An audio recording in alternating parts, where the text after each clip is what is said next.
This is Scott the Fix-It Guy. Today we're dealing with a Miele dishwasher with an F70 error, which pertains to a leak or a flood. There's a drip pan underneath the dishwasher, and when water leaks into that for some reason, it'll show an F70 error, and it'll just continually drain. You won't be able to pick any cycles. It'll just drain every time the power's on. So we're going to investigate why this one is in that drain mode, showing F70. So we're removing the kick panel first. We take out two Torx 15 screws from the bottom, and then there's a little panel. This is the Optima version of the Miele dishwasher. A little panel here that we can remove 2 more Torx 15 screws, and then we can lift up on this panel. It's important we have the dishwasher unplugged at this point. We want no power to the dishwasher. Pry up on this panel, and then when I pry up on it, I can already feel it's wet. I reach in there and there's a lot of water, and it's showing F70, so that means it's flooded. So I'm going to turn it off. Hey guys, can you take just a second to click on the subscription link below? It really helps our channel, and also the bell notification, so every time we make a new video we can send it right to you. We make a new video about once every week. Really appreciate that, and if you give us a thumbs up, it'd be great. Thank you. Make sure I unplug it, or you can turn off the breaker. Usually you can just unplug them. And then what I want to do is get this dishwasher out of the cabinet so I can take a look at what's happening. So I try to use a turkey baster to drain any water that might be left in the sump.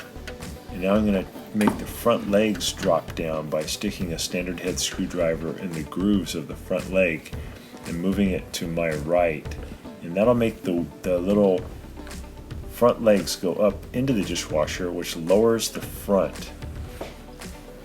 And I have to make sure I remove the little screws that hold in the dishwasher to the cabinet. There's either a couple at the top or there's a couple on the sides, depending on how the person put them in.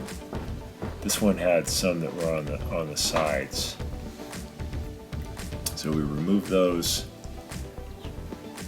Usually the little cap in the way. And then use a Torx 15 screw to pull those out, or there could be a couple at the top. So get those screws out, and then you should be able to just grab the dishwasher, kind of wiggle it out of the cabinet, wiggle it back and forth. And the Miele dishwasher is set up really nice. It has a long drain tube and a long fill tube, so you should be able to pull it out of the cabinet without having to disconnect its water supply or the drain. Now what I'm doing is I put a towel down. I'm leaning the dishwasher forward so all that water can pour out from the drip tray onto the towel, and then I'll flip the towel around and just try to get more water out. So something's leaking underneath the dishwasher that's causing the F70. Sometimes it's actually a pretty easy thing. It's just that the drain tube is linked to the sink, and the water from the sink is pouring into the drip tray. And sometimes there's a part of the dishwasher that's leaking that you have to repair. So I'm getting all the water out of here first. And now I'm going to lay the dishwasher on its side. Just be careful of the drain tube and the fill tube. Make sure you don't stretch them out. Just take your time, carefully lower it down. A little water may come out, so make sure you have a towel ready. And then I'm going to remove 2 Torx 15 screws from the front that hold on the front part of the drip tray. And then there's going to be 2 near the back legs that we have to pull out. These are all the same size screws, which is great. And then once you get those off, there's 4 total, and you can just pull the drip tray off. And you kind of look in there and see if you see anything obvious that shows where the leak was occurring. A lot of times it has to do with the motor. A little seal leaks, or vibration has caused something to loosen up. So I just see there's a lot of water in here. I'm just feeling the hoses, making sure they're on securely.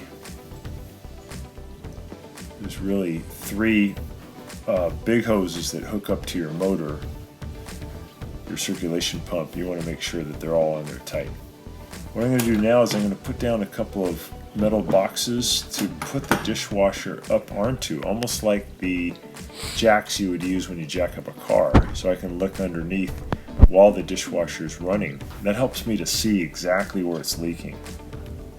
Otherwise, it's just really hard to see because there's not much room in there. So I'm putting it up on a couple of metal boxes. You could use a lot of different things to hold it up. I've got these boxes on the side. And then I'll turn on the power and I'll run a cycle and I'll just stare at it during fill, I'll stare at it during circulation, stare at it during drain to see if I can see which component might be leaking. These are the two boxes holding it up. Now I'm looking underneath and just seeing if I see any kind of drip. I'm seeing a little bit of drip at the circulation motor. Looks like it might be between, yeah, just a little bit near this one fastener on the left-hand side.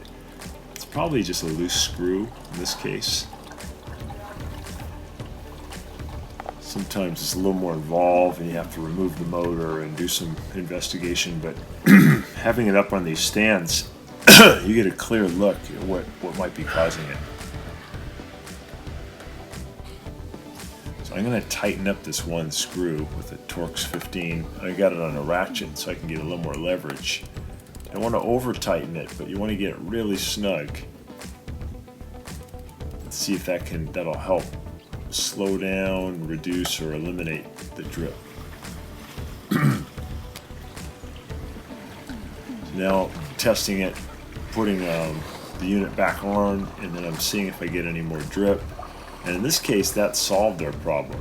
So no more drip, and we shouldn't have any more F70. Now it's just a matter of putting it on its side again, putting the drip tray back on, tightening all the screws, and then putting it back in the cabinet, just doing everything in reverse order. So I hope this helps you. That idea of putting it up on stands really should make your job easy to figure out which part is leaking, and you'll have your dishwasher working again, and you will have cured your F70 problem. Thanks so much for watching our video. Please leave any comments or questions in the comment section below. We really appreciate that. We have a really nice video coming up for you right here that I think you'll enjoy. Very similar, dealing with appliance repair. So thanks again for watching our video.